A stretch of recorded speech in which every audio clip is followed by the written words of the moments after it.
नमः। श्री चैतन्य मनोभीष्टं स्थापितं येन भूतले स्वयं रूप कदा मह्यं ददाति स्वपदान्तिकं।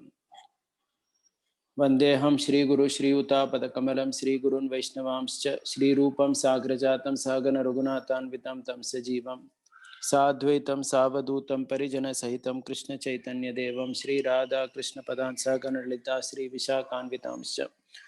नमो विष्णुपदाय कृष्णपृष्ठाय भूतले श्रीमते भक्तिवेदांत स्वामी नित्यनामिने।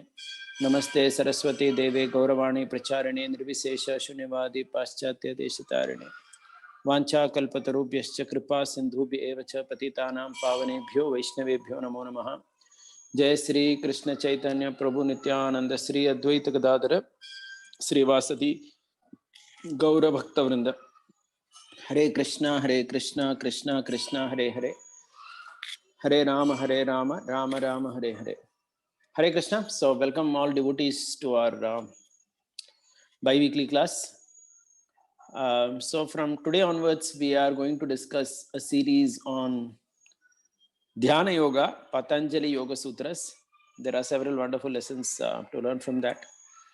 So whatever I learned here, I owe it to our teacher in GV, Nimai Leela Prabhu.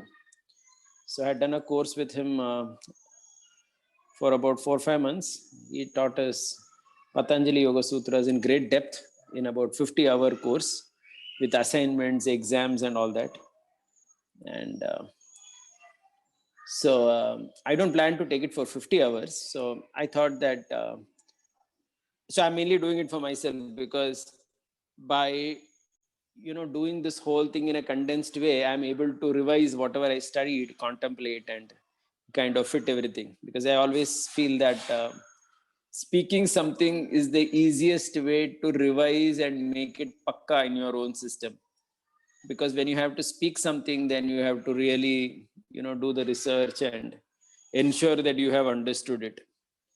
So more than anyone, I myself benefit by getting all the thoughts in a proper place. So I thought that since I have learned it for 50 hours, I should do a churning and a revision to get everything properly into my own head, and hopefully try to implement something as well. So I thought, so maybe I may do this in about 7 or 8 sessions, 6 to 8 sessions. So let's see how it goes. So maybe in about 10 hours or so, a summary of Patanjali Yoga Sutra. So that's how I'm planning it. So so this is going to be an elaboration of chapter 6 of Bhagavad Gita. So just to recap, we were actually studying Bhagavad Gita chapter wise summary we were doing in the last 3-4 months. Before that, we had seen several important themes from Bhagavad Gita, and last time we were at chapter 6. So since we are now entering into this Patanjali Yoga Sutra, we are going to take a break from our regular Bhagavad Gita continuation, because I'm looking at Patanjali Yoga Sutras as an expansion of chapter 6 of Bhagavad Gita.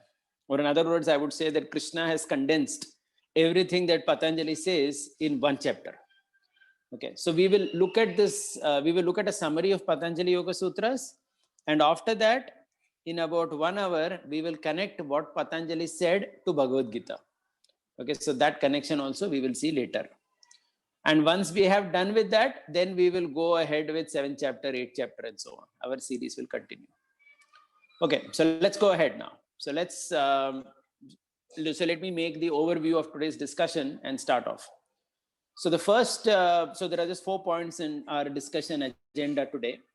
The first thing we would be doing is an introduction to yoga, understanding what yoga is. Then a little bit of the history of Patanjali and the history of yoga also. This is the second point in today's discussion. Third is a relationship between Sankhya and yoga. So perhaps all of you would know, must have read in Prabhupada purports also, about 6 systems of Vedic philosophy, like Nyaya, Vaisheshika, Sankhya, Yoga, Karma Mimamsa and Uttara Mimamsa or Vedanta. So these are the 6 systems of Indian philosophy.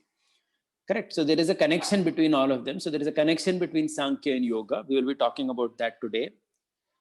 And we would be summarizing the brilliance of Patanjali, how he has we're going to look at the big picture today about the Ashtanga Yoga system and the brilliance of Patanjali Rishi, right? So, in fact, I hope that this entire discussion helps all of us to develop a lot of appreciation for our rishis like Patanjali, for the work they have done. Okay, their brilliance in their approach and a very systematic way of presentation. So this is the overview for today's discussion. So let's go right into it. So let's start off the first topic, introduction to yoga. Okay, so the first part, the basic definition of yoga is something that I'm sure all of us know. We have heard it several times. Yoga means to connect, to yoke together. Okay, so that is actually what yoga means. And I'm sure all of us have given this example also, that yoga means ultimately to connect with the Supreme. Okay, so that is what we're going to see. One thing you'll be very surprised in our discussion as we go ahead is that you will understand that yoga is more a philosophy, a thought process, rather than just asanas. Asanas are, interestingly, a very small component of this Yoga Sutra.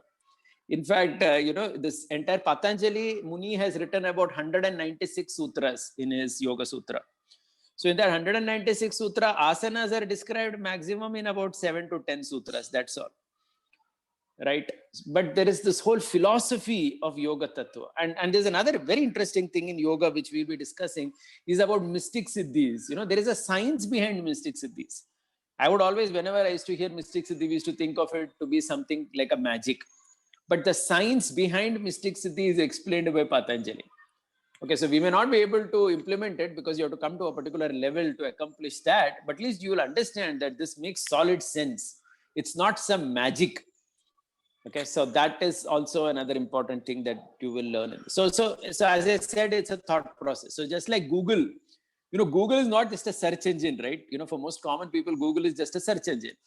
But Google is, something much more. It's advertising, it's, it's cloud computing, it's, right? So many things are there in it.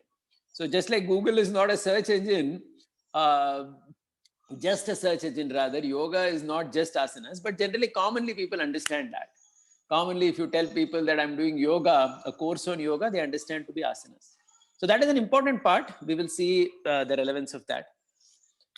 Right. Now, more importantly, yoga, so yoga basically answers 5 questions. And if you look at it, it's pretty much like our Sambandha Abhideya Prayojana that we hear. Who am I? Why am I in this state of inconvenience? Okay, so being in the material body and mind is a state of inconvenience. What is the goal of life? How to attain that goal? What happens after I reach the goal? So we have all heard this, that everything in the Vedic system is categorized in terms of Sambandha Abhideya Prayojana. And exactly that is something that you see here. You see a great consistency in the Vedic thought process. So this is basically what it is. More importantly, let me tell you, these Yoga Sutras which are there, the 196 Yoga Sutras, which form part of the Patanjali Yoga Sutra, it is actually, it's a map. It's like a map which tells you about the journey of a yogi. Okay, so we all know that a map is useful only if you actually start the journey. Okay, so if I have a map, so I have put a picture of a Google map over there. So if I have a map, but I don't start my journey, then the map is of no use. Okay, or I can give another example. It's like a cookbook. It tells about how a recipe is to be made, but only if you start making it, right, then you will understand something. So the Yoga Sutras are like that. The application of it is, so it's going to be only useful when we start implementing something. And we will all be very surprised as we go through this journey of understanding Patanjali Yoga Sutra, that there's so many things that Patanjali says, which we have all heard in the Srimad Bhagavatam, everything, but still it's specifically related to yoga here. These are some things that we can all actually apply in our own lives. So I think that's also a very important part of our discussion and the purpose of what we are doing. More importantly, Yoga Sutra, the purpose of Yoga Sutra is to make us flexible. Now, when we say flexible, we generally think that yoga helps you make yourself flexible in your body, right? So just like there on the slide, I have put a picture of some asanas. And we all know that only that person can do asanas whose body is flexible. If your body is rigid, then you cannot do asana. Correct? Because your body simply does not bend. Like our Tribal Mohan Prabhu is there, or our Dinesh is there. So they can do various yoga asanas because the body is flexible. But Yoga Sutras actually teach us that you are not only supposed to be flexible in your body, but also at the level of mind, at the level of intellect, and at the level of ego. We are supposed to be flexible at every level. Okay, so this is again a very interesting point which we will be pondering on, and which we would be learning further as we go ahead. Okay. Another important, so we will also be discussing the Yoga Sutras, kind of sutra by sutra, but I will not go into every sutra. We will do it kind of section wise. But one of the first important sutra of the Yoga Sutras is Yoga Chitta Vritti Nirodha. That means Nirodha means to end. And Chitta Vritti, currently I will define it as our vices, our bad habits. Okay, so a very important purpose of yoga is to experience death of our vices. Okay, so before we actually die, we are supposed to kill all the negative elements in our body, mind, intellect, ego, everything. Correct. And this is something like a purpose of yoga. And this is what I would want to call as, this is the introduction that I wish to give about yoga as we go ahead.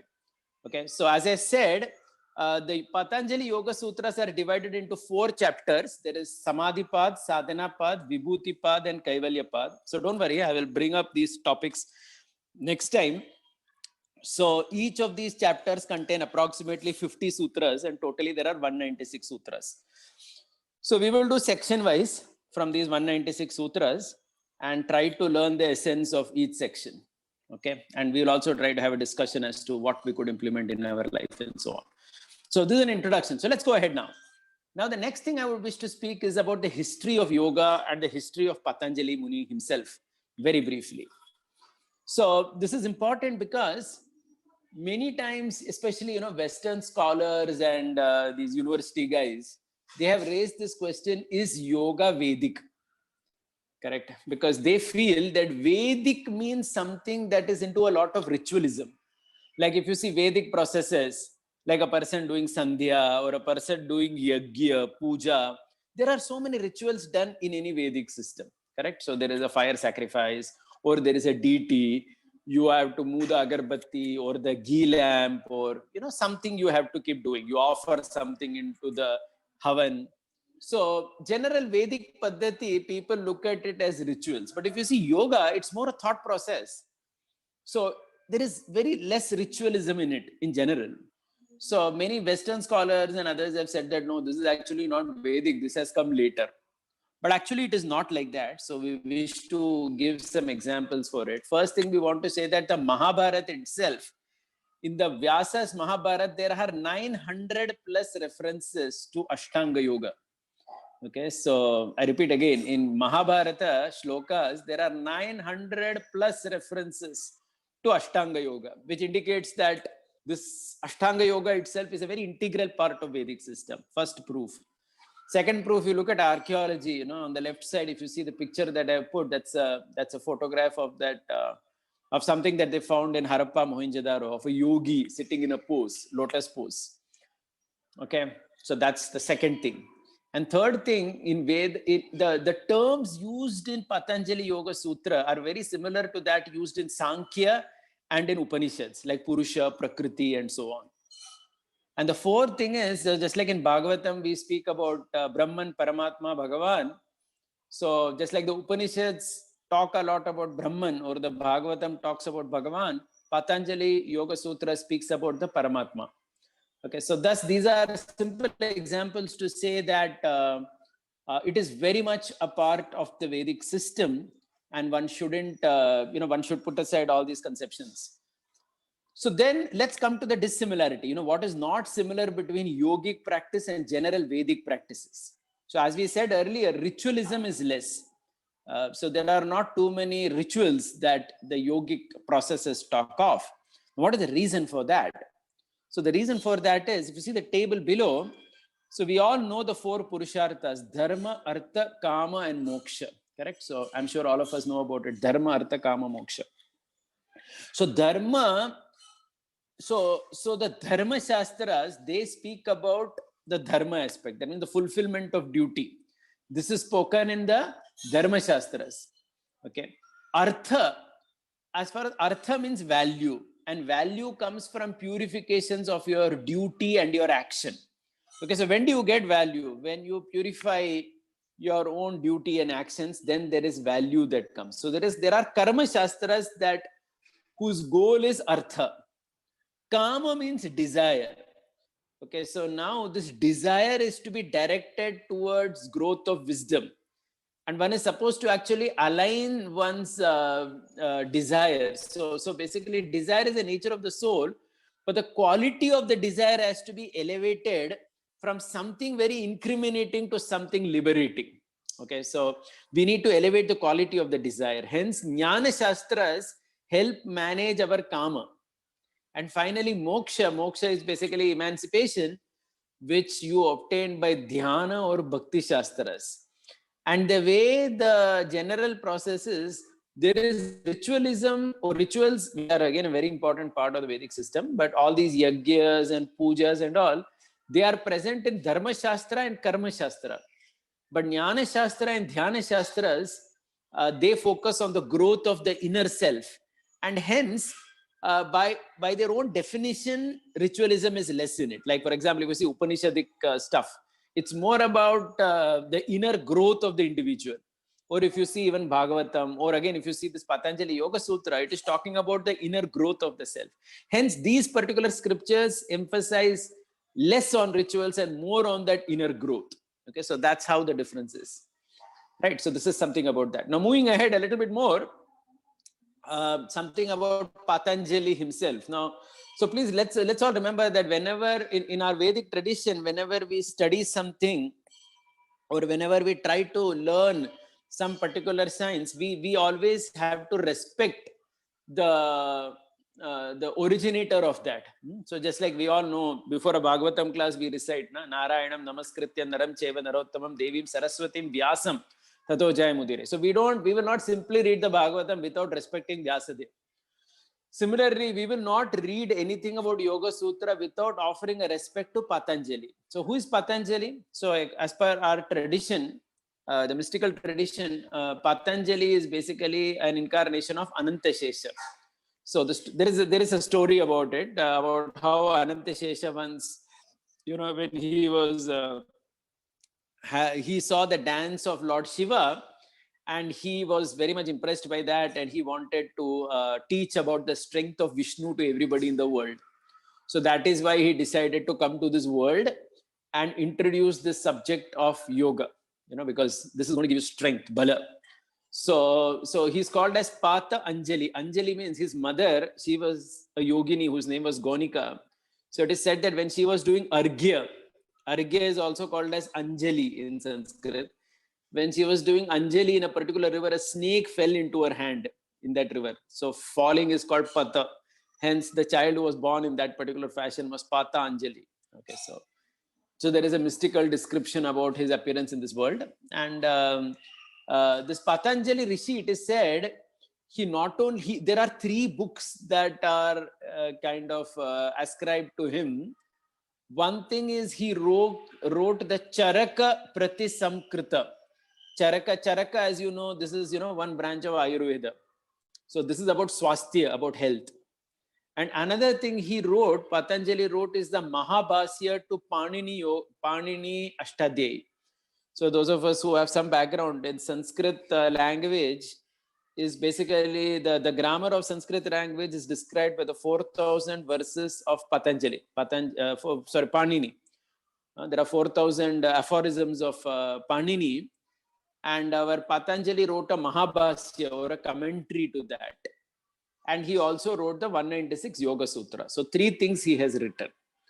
Okay, so the understanding is the Charaka book that he wrote, Charaka Pratisamkrita, the purpose of that is to give us swasthya or good health. The Mahabhasya of Panini, which was written, is for Samskriti. The reason is that, when you know When you learn grammar properly, then your speech and your culture will get refined. And when your speech and culture are refined, then you will have good Samskriti. Okay. And the third thing is the Yoga Sutras describe the process of sadhana. Okay. So there is swasthya, there is Samskriti, there is sadhana. That means you need health, you need culture, and you need a sadhana. And only then you will actually reach samadhi. Okay. So samadhi, which is the goal of life, which we also talk as bhakti or whatever it is, the highest goal of life. In order to achieve that, you need good health, you need culture, culturally you need to be evolved, and you need to practice good sadhana. So this is how the contribution of Patanjali is. At least from the way he wrote, we can understand what is the purpose of life. Okay. Another important thing is these Yoga Sutras. Now, if you see in our tradition, whether it is Vedanta or Yoga, we call it Sutra. Sutra is an aphorism. So there is actually a definition of Sutra. Sutra is called as Alpaksharam Asandigdam Saravad Vishwato Mukham Ashtobhyam Anavadhyam cha Sutram Sutra Vido Viduhu. That means a sutra has minimum syllables. Matlab kam bolte ho log. Right? So they will not give a very big definition. Only 2 or 3 words will be there in a sutra. Like simple example, we saw Yoga Chitta Vritti Nirodha, or the Vedanta Sutra, we know Atato Brahma Jignasa. Minimal syllables. No ambiguity. Okay, so nobody can get confused by reading the sutra. You can easily understand the meaning. It is a refined essence. Okay, that's another characteristic of a sutra. It is an essence, right? Like our Krishna's Kaviraj Goswami says, eloquent, essential truth spoken eloquently is right. So that is how it is. Essence. It is very comprehensive. It is continuous, and also there are no linguistic flaws in it. So there are many characteristics for what consists a sutra. And we will be looking at several sutras as we go by. So this is something about the history of Patanjali and yoga. Okay, so let's go ahead now. The next point we would like to say is the relationship between Sankhya and yoga. So I think if you remember in the beginning itself, I made this point that there are 6 systems of Vedic philosophy, and one of them is Sankhya and one of them is yoga. Correct? Because the Sankhya, Yoga, these are all philosophical systems. Okay. So there is a relationship between Sankhya and Yoga. So let us try to understand and appreciate that. So first of all, what is Sankhya? So Sankhya, the definition of Sankhya is Samyak Rupena Khya. That means understanding that which is the understanding something that is comprehensive. So that means a comprehensive understanding is called Samkhya, and obviously this is about this world. Okay, so now what has happened is this Sankhya philosophy, as all of you know as well, that there are 2 versions to it. One is the theistic Sankhya by the sage Kapila, the son of Devahuti. There is also an atheistic Sankhya, that means a Sankhya without focus on the Supreme Lord, which was also by another Kapila, but he was not the son of Devahuti. Correct? But it is said that this particular Sankhya, which was spoken by this atheistic Kapila, became very popular with the Buddhist and Jain tradition later. Okay, so that is how some history is there here. So they got very influenced by it. Okay, most academicians actually generally refer to the non-theistic Kapila. Okay, much of his teachings actually come from some grandson of his whose book is there. Okay, but yoga is a theistic model. So now what happens is this Sankhya which is there are 2 things in Sankhya. One is Prakriti and one is Purusha. Okay, there is matter and there is spirit. And what Sankhya does is it defines the problem. Okay, so the Sankhya defines the problem in this material world as the Purusha's misidentification with Prakriti. Okay, so simple thing. So it says that the Purusha misidentifies with the Prakriti and hence is in avidya or ignorance, and because of that ignorance is in bondage. Okay, so that's how Sankhya defines the problem. So there is a problem to be addressed, right? So Sankhya defines the problem like that.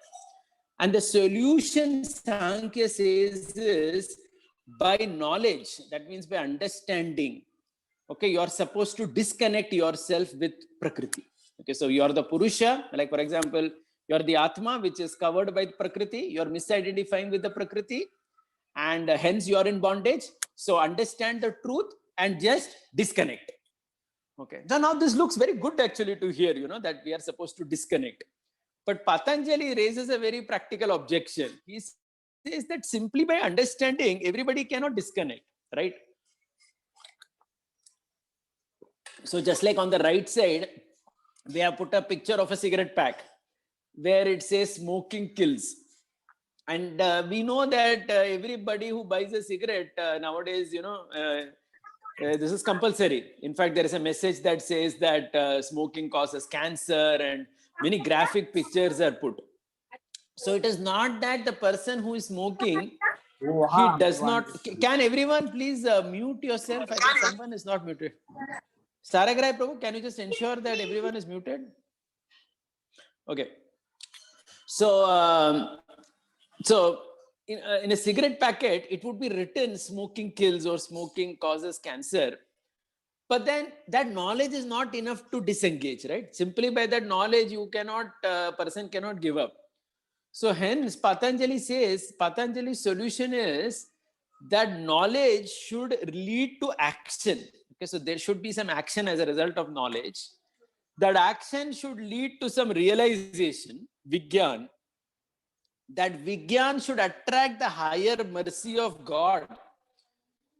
And with the higher mercy of God, you obtain some wisdom, okay, Viveka. And when you have Viveka, then finally you will be freed. Okay, so Patanjali's point is that Sankhya description of elements is fine, but the description of elements is fine, but the process to get out of it is not given in detail. It is simply saying that you disengage, but that's not going to happen so easily.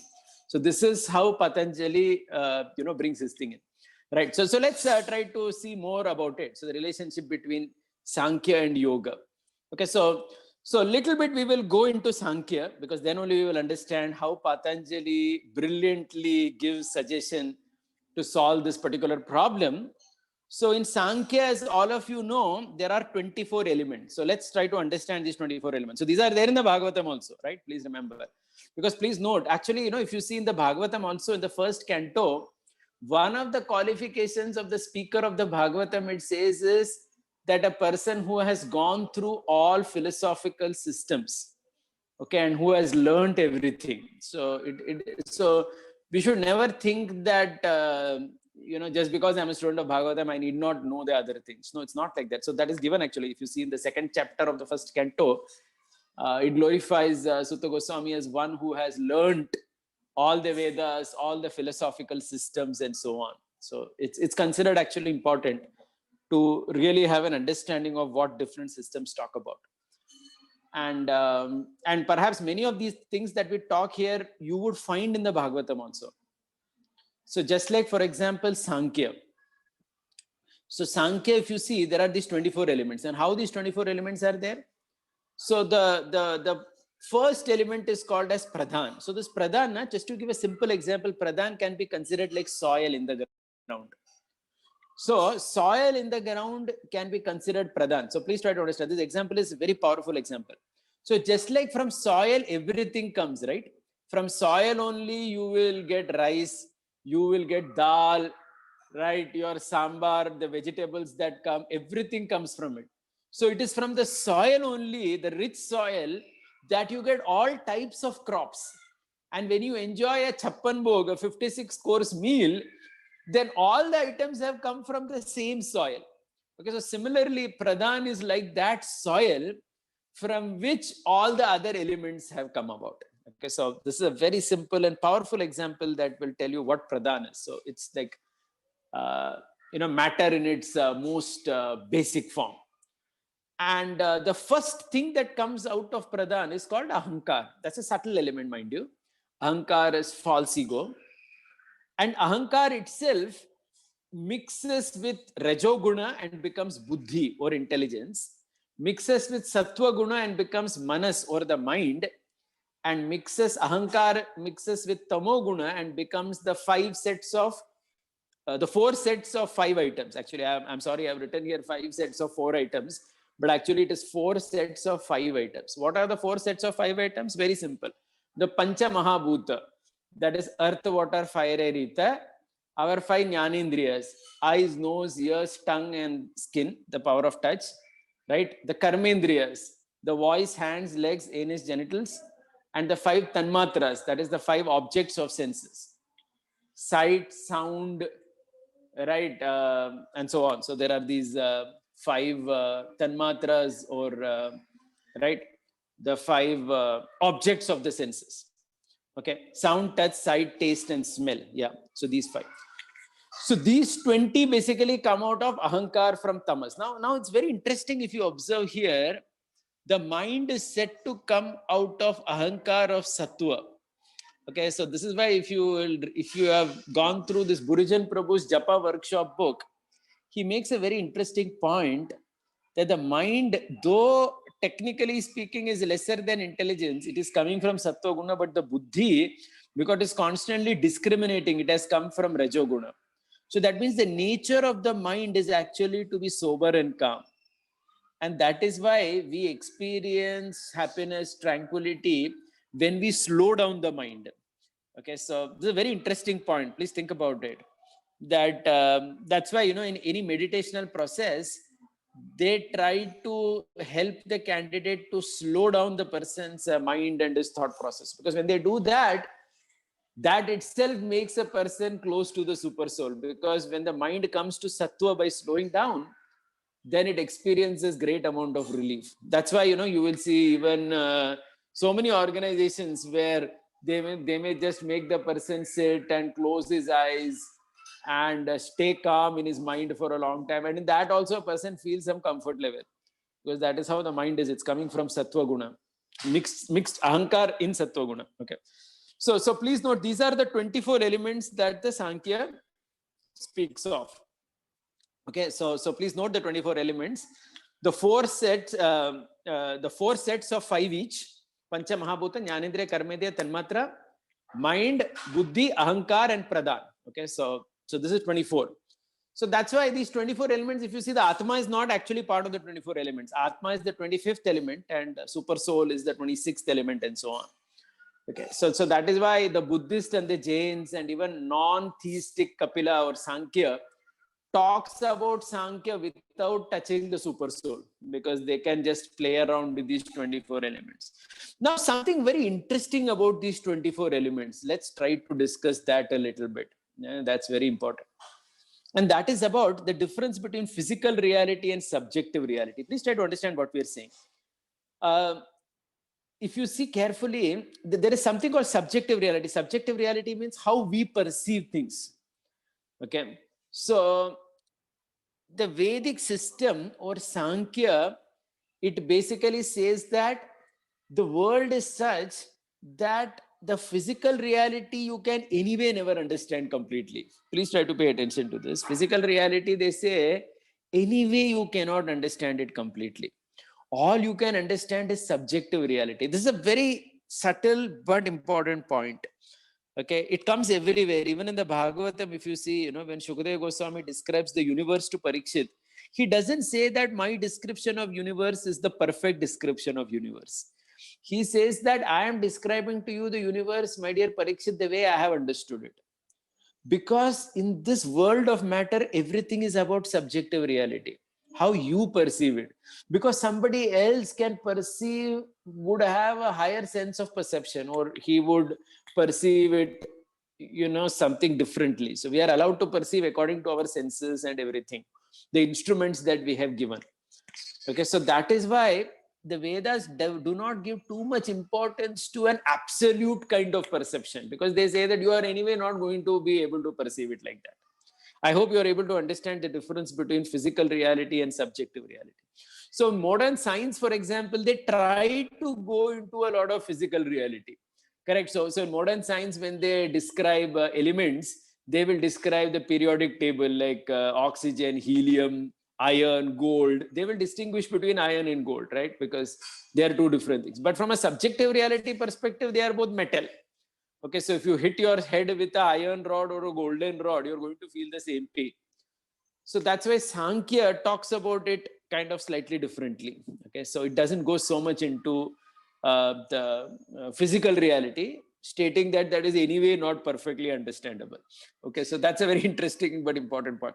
So the Sankhya talks about these 24 elements, and the way Sankhya talks about it is, it says that everything has come from subtle to gross. Okay, so that means it's from ahankar only, that from false ego, from pradhan false ego came, and from false ego buddhi came, mind came, and the remaining 20 items came. So the whole creation is described in this form of motion from the subtle to gross. Okay, and ultimately the Purusha is stuck with the Prakriti. Okay, so now the disentanglement, that means now how do you come out of it? So now you have got entangled, right? So the ahankar has ahankar in us, in association with the three modes, has developed all these 24 items. So how do you disentangle? So the disentanglement, if you see the last line in the slide I have written, disentanglement is from gross to subtle. So creation is from subtle to gross. Okay, and disentanglement is from gross to subtle. That is also called as reverse evolution, or this word, please note this word, we'll be using this word very often. It's called as involution. To involute means to, go back. So now I want to,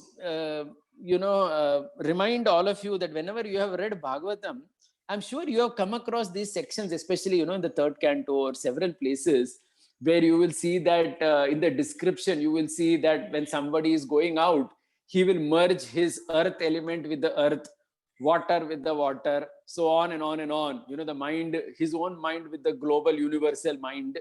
And then ultimately he goes out of the universe. I'm not sure if any of you have read it, but this is there in the Bhagavatam. Maybe I can just find the reference and tell you next time. But so the Bhagavatam does talk about this concept of, involuting. That means going backwards. That means from gross to subtle, you give up all these layers. So these 24 elements are like layers that have been built up. So one gives it up slowly and one goes back, right? So that's how this particular description is. But now the problem with the Sankhya philosophy, it just gives the knowledge of the 24 elements and says that you are supposed to come out. But it doesn't say how you are supposed to come out. Okay, so because as I told you, just by theoretically understanding, nobody comes out of anything.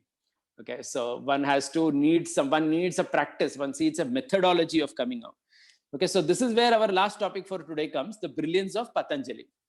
So Patanjali's brilliance is in the way he, connects his Sankhya philosophy to his yoga philosophy. So what Patanjali says, he looks at these 24 elements in these three ways, as you see on the screen. There are 15 gross elements, like there are the 5 primary elements, which are the earth, water, fire, air, ether, 5 working senses, 5 knowledge acquiring senses. These 15 are considered physical elements. Okay. 7 elements are considered subtle, the 5 objects of senses, that is the sight, right, smell, taste, touch, and sound. And man and buddhi, these are considered subtle elements. And 2 elements are considered imperceptible. Please note this word carefully. Imperceptible matlab, हमको भी समझ में नहीं आता ये कहाँ पर है. Like if you see false ego, it is very imperceptible.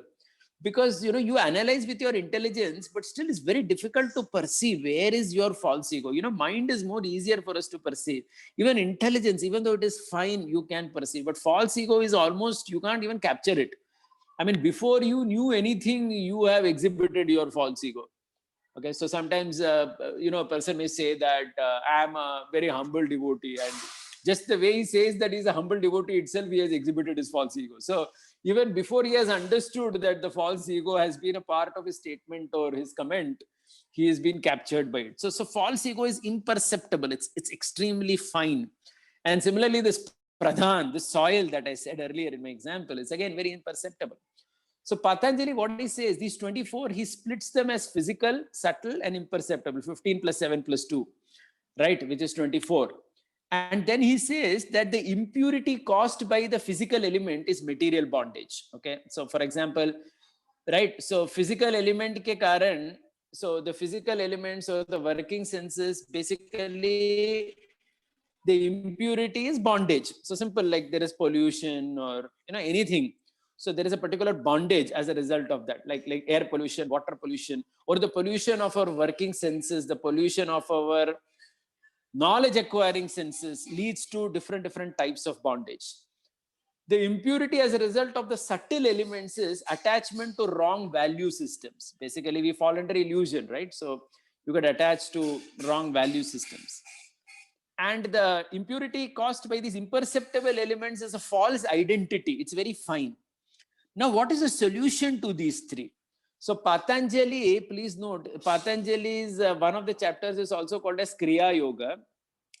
And this Kriya Yoga has three things in it. So, you know, the Ashtanga Yoga, 8 things are divided into 3 parts of Kriya Yoga, which is called as Tapa, Swadhyaya, and Ishvara Pranidhan. Okay, so we will never forget these 3 because this will come again and again over the next couple of sessions that we are going to discuss this. Tapasya, Tapa, Swadhyaya, and Ishvara Pranidhan. Tapasya or Swadhyaya is the method to address the problems caused by physical elements.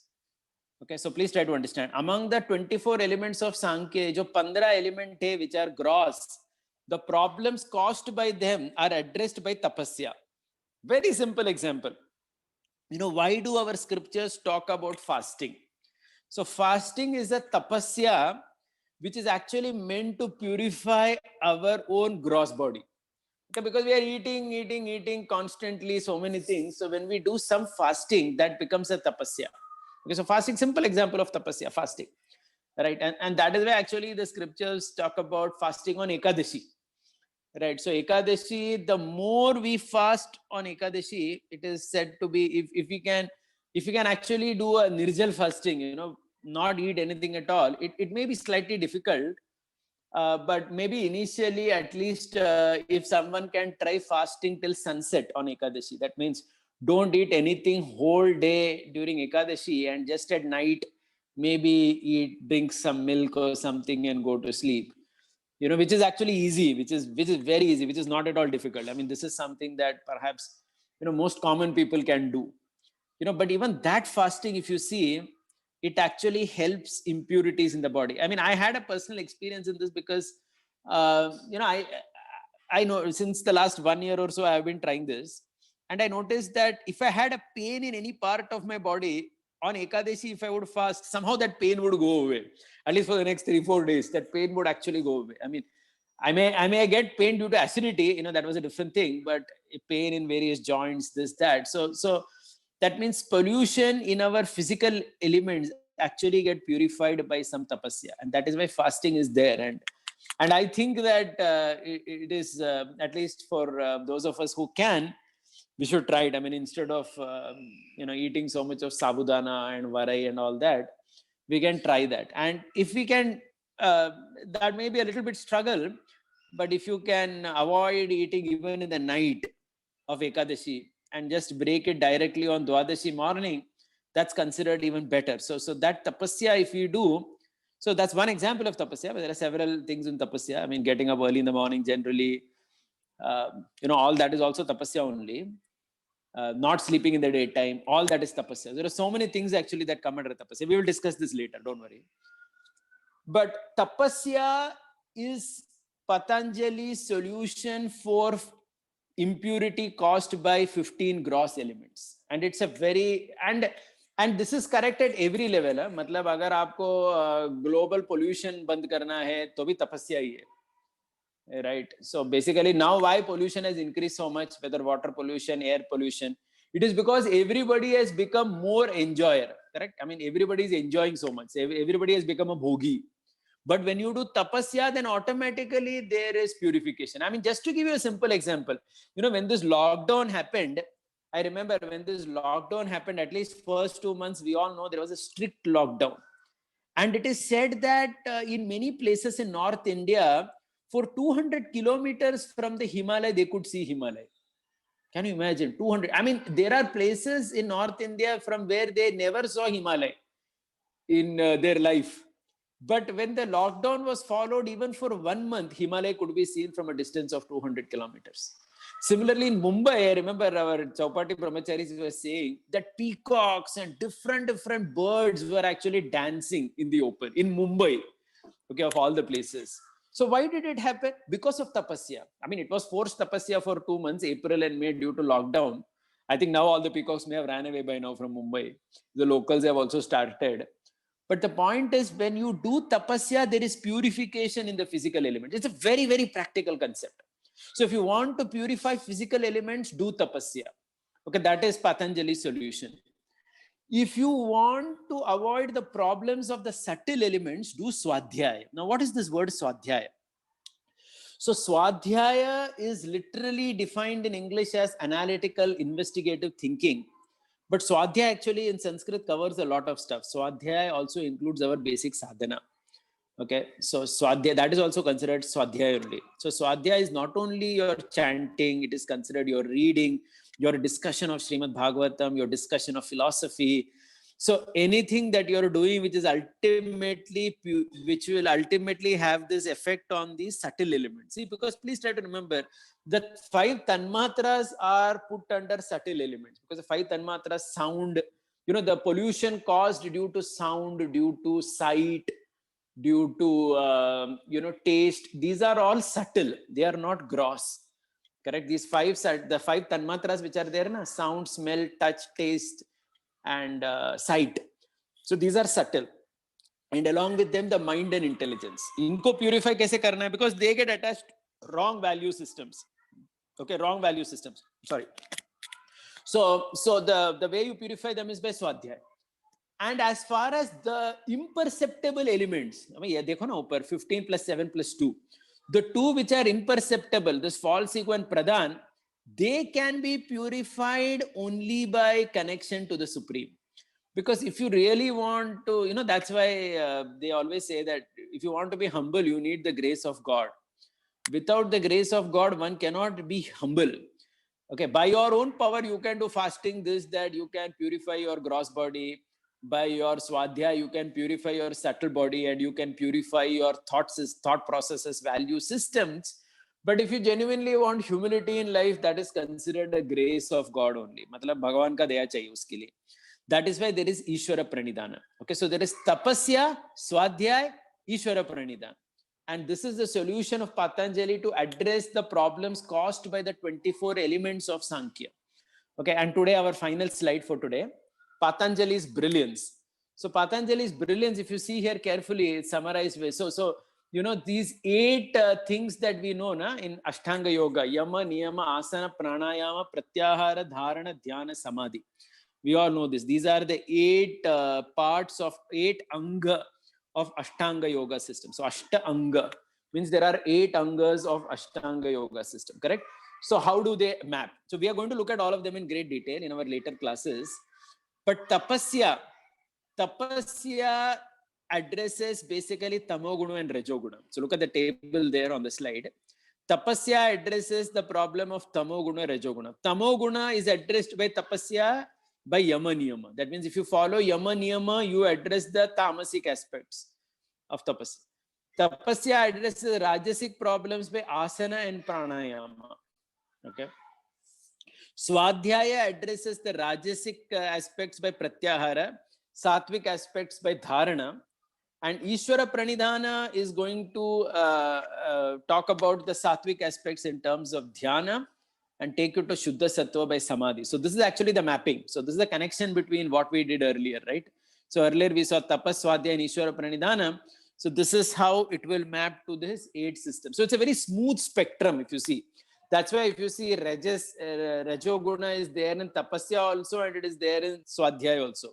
I mean, it is getting addressed rather. It's not there, but it is getting addressed. Similarly, Sattvic is getting addressed by Swadhyaya also and Ishvara Pranidhana also. And finally, Samadhi takes you to Shuddha Sattva. So this is how Patanjali very brilliantly, connects the Sankhya. He gives solution for our attachment to 24 elements by his own brilliant process. Okay. So I'll just summarize whatever we discussed today, and we'll just take questions. So in conclusion, we started discussing today about how, first of all, yoga is a philosophy. Okay, so yoga is not just about asana, just like Google is not about a search engine. Yoga is a philosophy, and yoga is actually a map. It is telling you how to progress to samadhi. So just by knowing yoga, it doesn't mean that you have achieved samadhi, but at least it tells you. So you know the map, you know the directions. It's like a cookbook. It tells you how to make the recipe. But if you actually start making, then we benefit. Okay, so that was the first thing that we discussed. We also discussed about the ritualism, about how yoga is, is certainly Vedic, because there are archaeological proofs, there are linguistic proofs, there are the connection to theology, Brahman, Paramatma, Bhagavan. There are 900 plus references to Ashtanga Yoga in Mahabharata, which basically indicate that yoga is very much a Vedic system. However, the yoga, just like the bhakti, it goes more into the inner world description, and hence ritualism is less in it. Okay, so in yoga system, you may not see too much of puja and yajna and all that. It's more about the inner world. You're just sitting somewhere and practicing yoga, correct? So that's how it is. So it is more about that. So if you remember, we also spoke about this dharma, artha, kama, moksha. How dharma and artha are supported by rituals more, and jnana and dhyana are supported more by an inner growth, which is achieved either by Patanjali Yoga Sutra or by bhakti. Right, and then we briefly spoke also about Patanjali's appearance in this world. How in Vedic system we respect a teacher, we respect Patanjali Rishi, we offer our respects to him as we are trying to learn something from his sutra. And I also said that Patanjali wrote on Sanskrit, he wrote on Ayurveda, and he also wrote on Yoga Sutra, because I said you need swasthya, samskriti, and sadhana to achieve samadhi. So swasthya you achieve through that Ayurveda Charaka books. Samskriti you achieve by Panini grammar, by language. And finally sadhana you achieve by Yoga Sutra, correct? So by these three you will achieve samadhi, right? So this is another thing that we said.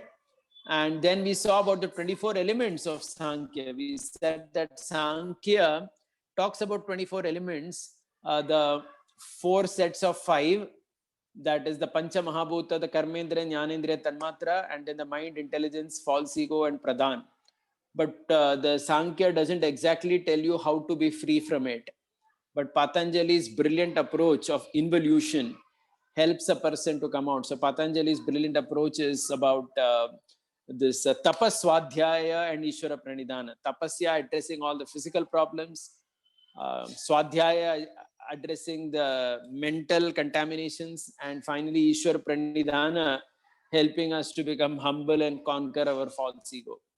And we discussed how this yama to yama, niyama, asana, pratyahara, dharana, dhyana, samadhi all map to these. So this is where we are. So obviously we will conclude over here, but we will continue this theme next time whenever we go. Okay, thank you. So let's take some questions if there are any. So there are already some hands up. Yes, Vaibhavanand Prabhu, please go ahead. Dandvat Prabhuji, it's a very thoughtful discussion. Prabhuji, I think that this is quite striking with the 13th chapter of Bhagavad Gita. First 7-8 verses where 24 elements Krishna describes in a short form.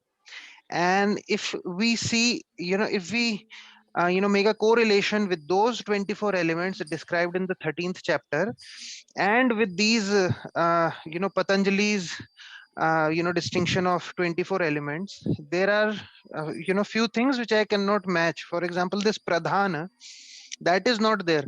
Prabhupada writes in the purport that there are unmanifested stage of 3 modes of nature. So yeah, is this pradhan similar to the unmanifested stage of 3 modes of nature, or what it is? Actually, there is some distinction between this Mahat Tattva and Pradhan. There is an unmanifested state of matter and there is a manifested state of matter. And from the manifested state of matter, everything comes. So as far as I understand, I'll just go back and check once again. But if I remember right, I think Mahat Tattva is that unmanifested state of matter and Pradhan is the manifested, or it's the other way around. So I may be wrong in that, but one is the unmanifested state of matter, one is a manifested state of matter, and then from that all the others come. So it's like that. Yeah. No, Prabhupada writes unmanifested stage of 3 modes of material nature. No, that's fine. That is, so think... that's fine. Yeah, no, that's fine. So the same thing. 3 modes of material nature basically is referring to matter only. Because when 3 modes of material nature manifest, then you have all the elements. When the three modes are unmanifest, then it is like that. Okay. Okay. And next thing is, are the six philosophies, they're Yeah. incomplete in themselves? Because, for example, we are talking about Sankhya, and Patanjali notes maybe a very fine Yes, problem in it. yes. The first five are incomplete. Only when we go to Vedanta, you will see a perfect completion. See, there is a reason for it. We will be doing it actually. So actually, I during this lockdown, I did a course on Nyaya and also on Karma Mimamsa. And now I'm currently going to start this course on Vedanta. So once I complete that, I also plan to give a summary overview of each of these. But the understanding that I have now is, yes, all these are said to be incomplete because they address till one point. See, when you say incomplete, what it means is it had a particular goal, and to that extent, it is complete only. Okay, but it just doesn't go to, for example, Patanjali, if you see carefully, Patanjali wrote his Yoga Sutras at the time of Buddhism and Jainism. Somebody has asked the question, when did Patanjali come? The date is not very clearly known, but generally is accepted that it was at least 2,500 years old during the time of Buddhism and Jainism. So because Patanjali was addressing Buddhist and Jain, he did not elaborate too much on Ishvara Pranidhana. Ishvara Pranidhana means surrender to the Supreme. He speaks about it, he touches it, but he doesn't go too much into it. So the Vedantic followers who are there, matlab jo Bhagavatkar hai, Bhagavat and Vedanta are kind of non-different. So, because the Vedantis are the Bhagavatkars. So the followers of the Bhagavatam or the followers of the Vedanta will object to that because they will say that, अरे तुमने ईश्वर प्रणिधान को उतना importance नहीं दिया, तुमने थोड़ा कम importance दिया उसको. But then you have to understand whom is he addressing? Whom is Patanjali addressing? He is not addressing somebody who wants to be a devotee. He is addressing primarily those who are Buddhist and Jain people. That's how the history is actually. So incomplete in the sense that it doesn't take you to that end point of Sharanagati. I mean, if you look at the ultimate thing in life as the surrender of the gopis to Krishna, then everything else will be somewhere in the middle only, right? Because it doesn't go till there. So in that sense, you can call it incomplete. But in itself, it makes a lot of sense. And for people like you and me, there are a lot of things to learn from each of these. So it's not that just because it doesn't take you to the highest stage of Ishvara Pranidhana, it has no value. No, it's not like that. You understood my point, na, Prabhuji? Okay. Prabhuji, next thing is, Dhanvat Prabhuji? Yeah. So next thing I want to ask that this mind, intelligence, false ego, you have mentioned that false ego and, that thing is imperceptible. But even Prabhuji, mind and intelligence, we do not know where it is. We can, No. See, we know we have I a agree mind. with you. I agree with you. It is subtle. You may not know where your mind is, but you certainly feel your mind, na, Prabhuji. That means, like, even a common man can say, see, a common man on the road may not be able to say that I am a victim of false ego. But any common man or woman in the world can say that my mind is disturbed. Anybody can say that. Matlab, it is perceivable. Please understand. See, you may not, from a modern anatomy perspective, know where the mind is sitting. वो अलग बात है.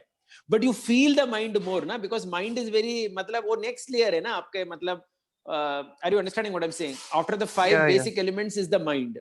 So it is very close in your system. So you perceive it. You perceive the problems of your mind. Each of us perceive. We perceive our intelligence also, please remember. Because हमारा discriminating power है ना, हम बोलते भी है थोड़ा discrimination में गड़बड़ हो गया. So we are perceiving our discrimination. But you cannot perceive your ego because before you perceived it, you have become a victim of it. Correct? Like I was saying, a person may say that he is humble, but in that only there is a pride. Na? मतलब वो बहुत ही fine है वो अहंकार. Sometimes in saying that I am your servant also there is a pride in it. If you carefully think about it, ना कभी-कभी लोग आके बोलते हैं प्रभु जी धन्यवाद आपका दास हूँ, उसमें भी एक pride है actually. मैं हूँ दास आपका. So basically that's considered very, very fine. That's why it's considered imperceptible, and that is why it is said that only the Supreme Lord can help you conquer your pride. Which again from the Bhagavad perspective is also falls in line, right? I mean, so like that. Yeah, that is true. Just the last thing, Proji. Yeah. In the 13th chapter, Krishna talks about Kshetra Kshetragya, and Prabhupada Yes. writes that if somebody, analyzes, do an analysis and understands the 24 elements, then he can Yes. know the field of activity. Yes. And so, how can you relate that with these 24 elements by Patanjali? Can you just, No, same here now. 24 elements, what Prabhupada is saying in that purport is referring to the 24 elements of Sankhya only. Because these okay, no. 24 elements of Sankhya is the Kshetra, na? Kshetra matlab body. Kshetra ka 24 wahi hai. So if you Okay, all understand right. that, you have understood the body. Because see, what is the body ultimately? That's why I told you, the Sankhya analyzes the body as 24 elements, because this is how you perceive the body. Okay, so that means we perceive the body as earth, water, fire, air, ether, 5 working senses, 5 knowledge acquiring senses, 5 objects of senses, mind, intelligence, ahankar, and that pradhan from which everything came up. So basically that's how it is. Okay. So that is Thank you, connected to bro. what we are talking. Yeah, Haribol. Hmm. Yeah, Dinabandhu Chaitanya Prabhu, you wanted to ask something? Yeah, Hare Krishna Prabhuji, Dandavat Pranam. Dandavat. Prabhuji, could you complete that story, Prabhuji? Like you started that story that, that snake which fell into that Anjali's hand, that was only Anantashesh, is it? I unfortunately exactly don't remember now, but the way I heard it was that that snake which appeared in her hand, it manifested as that baby, something like that. So it was born in a very special way. So Okay. So, because you also said Patanjali is Anantashesh, right? yeah, he's an incarnation of Anantashesh. So he manifested as a snake in that river, and then as a baby, obviously, and then grew up as a young man or whatever. Okay. Yes, Yeah. Prabhu. And the other point, Prabhu, about this, you mentioned Burijan Prabhu's book, Japa Reform Notebook. Yes. And, No, not you Japa were- Reform. It is about that mind. There is a book on Japa Reform is Satsarup Maharaj. This is about sorry. Yeah. Japa. The 9 वो सिर्फ keys. Japa बोल के नाम है उसका. Yeah. 9 keys, right? 9 keys to Yeah. improving Japa. It is just called as in that only. Yeah. So you said buddhi is, he mentions, that because the buddhi has the nature of discriminating, it is in Rajoguna. And Yes, correct. yeah, but then, so that way, I fail to understand why discrimination is in Rajoguna, because, in Bhagavad Gita, Chanchalatva is considered to be in Rajoguna, right? So in that sense... Prabhuji, discriminating is Rajoguna because in discrimination, there is an activity, right? Matlab, see, passion, let's not look at Rajoguna as something always negative. Uska ek purpose hai na, because in discrimination, discrimination is not passive, it's very active.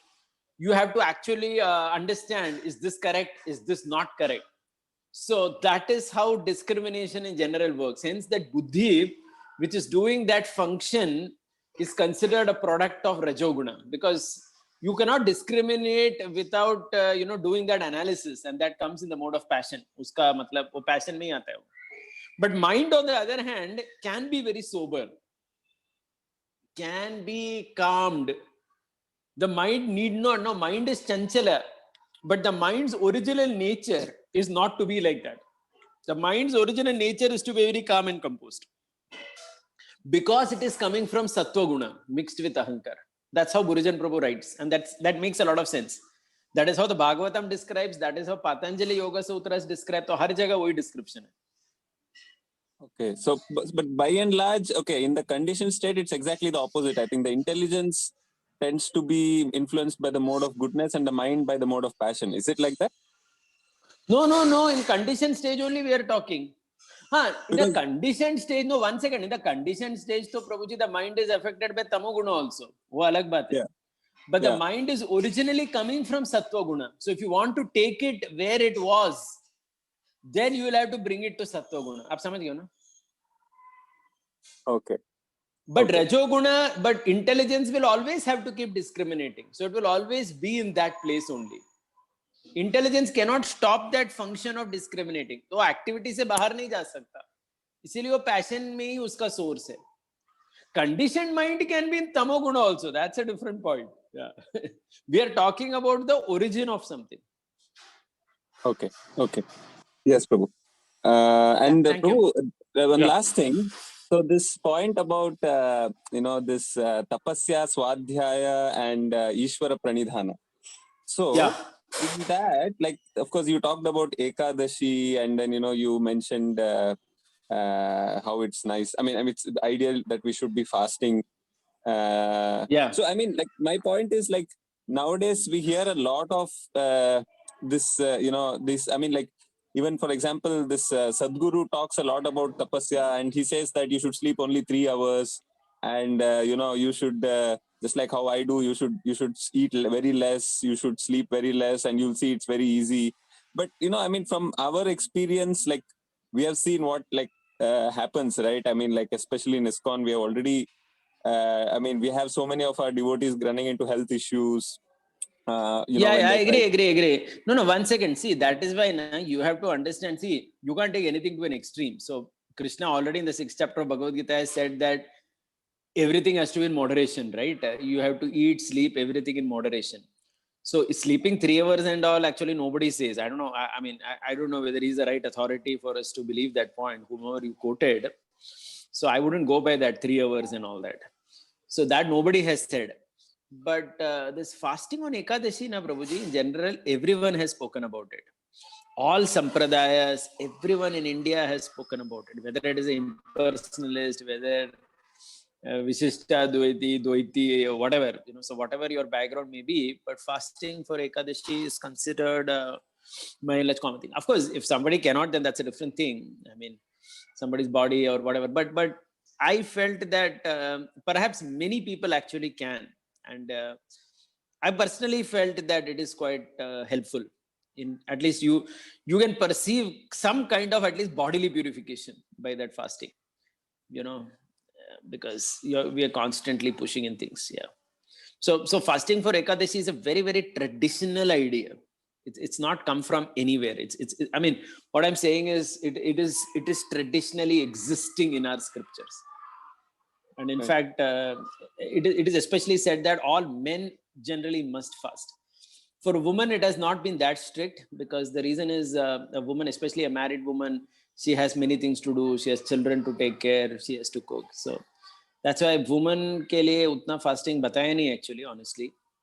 Of course, they can fast using all that sabudana and all that, but that complete fasting, it is generally encouraged for men, because the male body that way, if you see now, it tends to get carried away also by enjoyment more. Females in general, for them, restraining from enjoyment is not a problem. If you carefully observe psychology of man and woman, man के लिए वो enjoyment से restrain करना थोड़ा और challenge रहता है, woman के लिए थोड़ा नेचुरली है वो, I mean by and large. So You mean like I mean, enjoyment, meaning like sensual enjoyment, or like yeah, tasting nice sensual only. food and all. Yeah, sensual only. It's more. Okay. Women's is more fine actually. It's like, it's a very fine taste. But in terms of this gross maddening enjoyment which is there, lust, etc., generally man's problem. And that's why Ekadashi has been actually strongly recommended by all scriptures, by all saintly people across the board, for a man, especially for a married man. So Okay. So I mean, does it also help in brahmacharya? That's one of the reasons, Prabhu? yeah, it does. I mean, honestly, I never did Ekadashi fasting for so many years. Only somehow since the last 2 years I started, for 1.5 years. Initially, I started doing it till sunset. I thought that I will do it till sunset, but then I found that was quite easy actually. Doing it over the night till next day morning may be slightly difficult, but again we can pull it off. I mean, for that your day shouldn't be too passionate running around.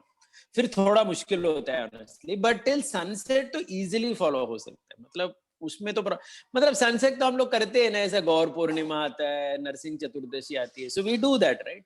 Till sunset fasting is something that it's not that difficult. Even the Muslims do during Ramzan. 1 month they do sunrise to sunset fasting. So that is not something so unimaginably difficult. But that also gives some kind of purification. And just eat little less at night and then go to sleep if nothing is possible. Maybe milk or some fruit or something.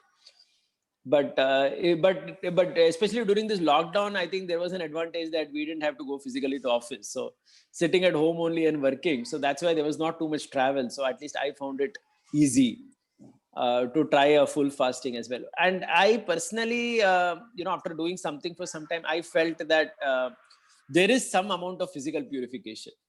The senses actually slow down a little bit. जो बहुत भागते रहते हैं ना, ये चाहिए वो चाहिए, थोड़ा at least 1-2 दिन के लिए, बाद में normal हो जाता है वो. But at least there is a cyclic purification. And yeah. So Prabhuji, then just a related question. So is it like, traditionally, because you said the Vedantists or the Advaitavadis or Dvaitavadis, everybody has focused on Ekadashi. So, and I think all of them would, and the original definition of Ekadashi means by default it's Nirjala. So, Yes. is this like a modern creation maybe within our ISKCON society that we take all this sabudana and other things? Because I guess it defeats the purpose then. I mean, to take actually, something. Personally, I was forced to go out of sabudana. Honestly, I love sabudana even today. But, I had some health issues. So my doctor told me that sabudana varai are completely bad for anybody with joint pain. And genuinely, they are not good food, actually. The sabudana is there, it's a killer food. It's not the ideal thing to eat. So I actually started fasting mainly because of that, because there was no choice. But you're right, actually. Traditionally, people actually fasted. I mean, the idea of having a pizza on Ekadashi actually defeats the whole purpose, because that's not what Ekadashi is for. So at least one day, you do some tapasya. So like that, yeah. So traditionally, it has always been like that. People actually fasted. Yeah, people even now fast actually for Ekadashi. So many people do that. And also, it's not that difficult. Typically, like, I see in South India, at least what I've seen, even the Brahmin families, almost all the sampradayas, unfortunately, they have become disconnected from this. Like, this practice. Like, so they only do it once a year, Vaikunta Ekadashi, and that that also in a different. So, I'm just wondering if it was so emphasized by all the acharyas. How is it that it's become such a disconnected? Prabhuji, that is because people are not hearing nowadays. If they hear, then they will. Even in recently lockdown, I hear many speakers actually, especially South Indian speakers. Many of them emphasize a lot on Ekadashi fasting. Even today, they hammer it in their class. They say that you must fast on Ekadashi. No eating one day. You should only, do more chanting of the name of God and all that. So there are even speakers who now emphasize on. Especially in South India, they emphasize on complete fasting on Ekadashi. At least I've heard them. So, but I think common people, because they are not hearing so much, that is a problem. Because everything starts from knowledge. First, you have to hear. First is hearing, right? If hearing is lost, everything is lost. Okay. Thank you. Thank you so much. Hari Bob. Yes, any other question? Smitha Nimaya Prabhu's hand is up. Hare Krishna, Prabhuji. Prabhuji, I just wanted to add one point. Thank you so much, Prabhuji, for the wonderful class. Dandavat Pranam. Prabhuji, the point which you mentioned about Ekadashi, recently, somebody was suffering from cancer. So I heard something that 2018 there was a Nobel Prize in medicine. Yes. Which was given to some. I just searched on internet. Japanese again. Japanese scientist. Yes, and some other scientists as well. So where they said that the most effective cancer therapy is to cyclically fast and fast even without water, right? Yeah. And that actually leads to there was too much of it was a long time back. So I heard that some T cells are there which are regenerated and they kill the cancer cells on their own on a it's like a immunity booster, perfect immunity booster.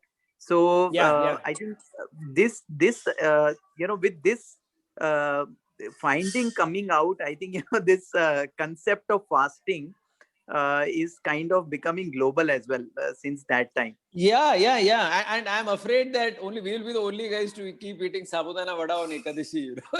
Yes. We don't change with time, because It's actually very Yes, Prabhuji. self-defeating to eat like that. So yeah, what you're saying is right. And you, if you just try it now, even couple of ekadashi, you will actually see a lightness in the body. At least एक दिन के लिए लगता है कि जरा भाई body हल्का हो गया. Yes, At least Prabhuji. evening Prabhuji. also if you do, Agree. even if Agree, night is Prabhuji. difficult. Yeah. So I was I think somewhere abroad, and I was searching for a temple that day. So I met somebody on the street also, and they said, if you are too much hungry, we can give you something to eat. I said, no, I need to eat some special food, which is only available in ISKCON temples. So they asked, why are you fasting? I said, I am from India. And then they said, yes, it is one of the it was randomly on the street, and I was just astonished that people are acknowledging this study, and they also know that Indians typically do this fasting. Yeah. That's all, Prabhuji. I Yeah, wanted to correct. just share that. Thank you, Prabhu. Very well. Thank you. Yeah, Uddhavanand Prabhu had something? Your hand is up? Yes, Prabhuji. Hare Krishna. Dandavat pranam, Prabhuji. Very well. Dandavat, yeah. Prabhuji, actually, my question is like Patanjali Sutra, my understanding was it is for improving health. It is more like Ayurveda concept of thing. Because if we see the knowledge, Krishna tells in Bhagavad Gita, evam parampara praptam evam rajarshayo vidhi. This knowledge comes only into the parampara system, the science specifically pertaining to the supreme absolute truth and the jiva and the relationship between supreme absolute truth and the jiva. But if we look at Patanjali Yoga Sutra, it is written by a rishi.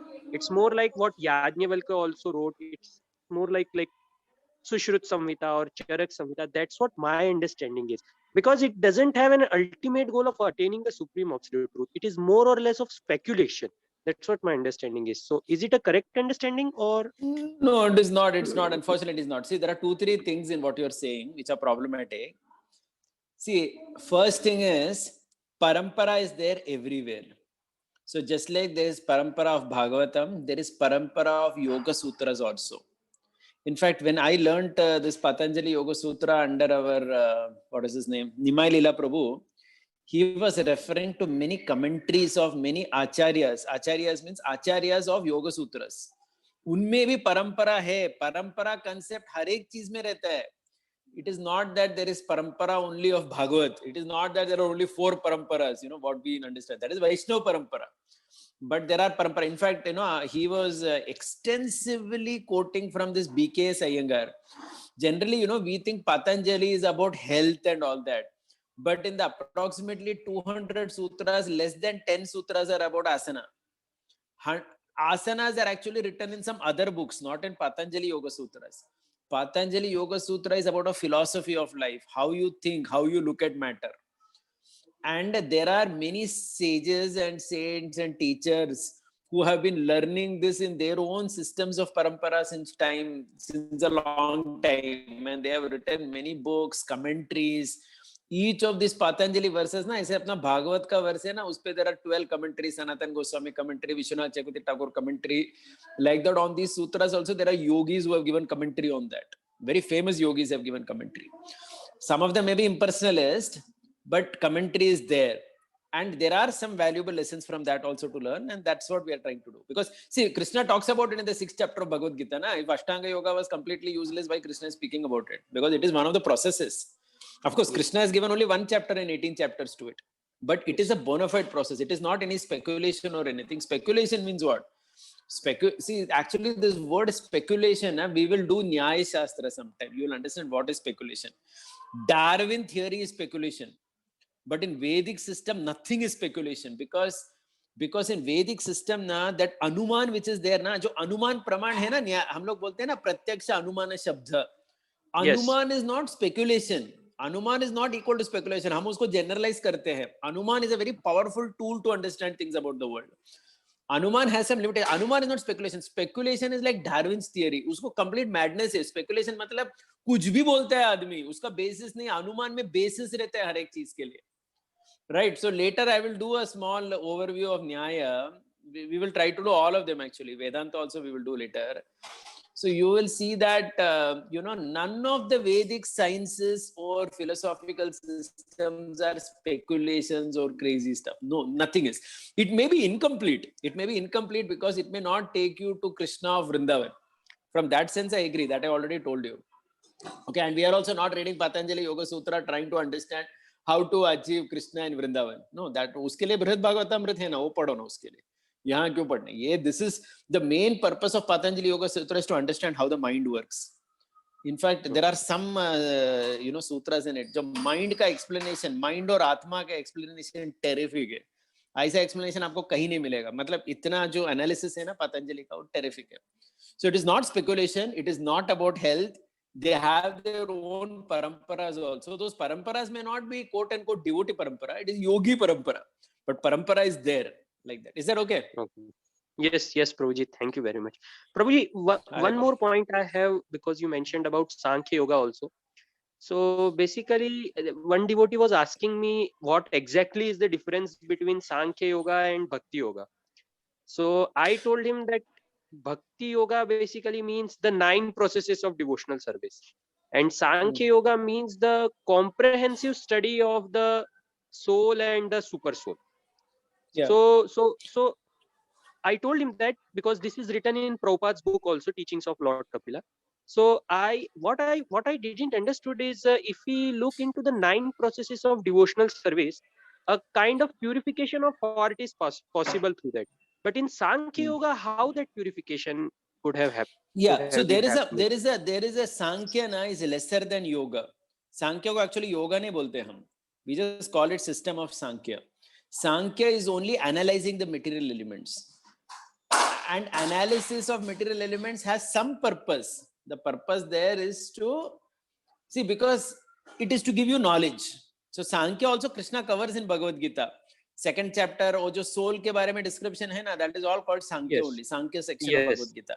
In 2.13 in Bhagavad Gita, Krishna says ना, येषा ते भीता सांख्ये. अभी तक मैंने सांख्य के बारे में बताया. अभी I will talk about Buddhi Yoga. If you read Bhagavad Gita 2.39, Krishna says, so Sankhya is accepted, but Sankhya is having its limitation. It is only describing the 24 elements. It doesn't go so much into how to come out of it. So उसका limitation है ना, मान गए ना, हम कहाँ बोल रहे नहीं है. That Patanjali only says that Sankhya has a limitation. Hence, his process actually covers up whatever Sankhya.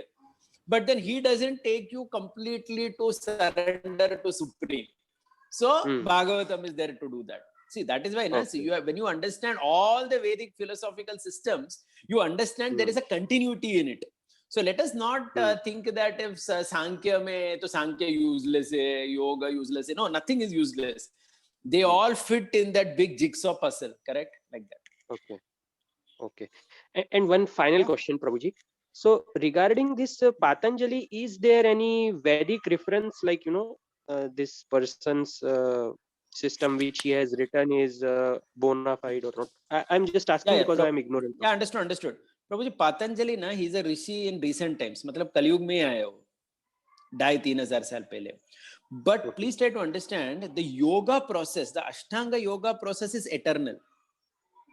Try to understand this point. Ashtanga yoga process. अरे भगवान कृष्ण क्यों बात कर रहे हैं उसके बारे में 6th chapter भगवद गीता में? Krishna is talking about it 5,000 years back, right? Patanjali came after Mahabharata only. So how is Krishna talking about it? Because the understanding in Vedic system is that all sciences are eternal. Time to time, parampara gets destroyed. So some acharya comes and re-establishes it. So Patanjali re-established Ashtanga Yoga for us in this age. But that doesn't mean that he created it. वो पहले से था. वो था पहले से ना. तो हर एक चीज ना, अभी even Chaitanya Mahaprabhu came to give love of God. It doesn't mean literally that love of God was created. ना, मतलब that process of love of God in the footsteps of the Radharani's mood is there always, but people had forgotten it. तो महाप्रभु came and inaugurated that for average. कुछ देर बाद वो भी लोग भूल जाएंगे, मतलब वापस भगवान आएंगे. So I think that 4.2 Bhagavad Gita is there na, evam parampara prapta vimam rajarshyo vidu sakalene mahata yogo nashta parantapa. That you have to apply to every philosophical system. So don't see Patanjali as some new character coming from somewhere. In Vedic system, nobody is like that. Everyone is like simple example, Prabhuji, Aryabhatta. Aryabhatta, you know, all in 5th century, whatever mathematics he writes, astronomy he writes, he says that whatever I have written, nothing is mine. This is the knowledge revealed by Lord Brahma, which I have understood by his grace. Vaisa bol ke likhte hai Aryabhatta.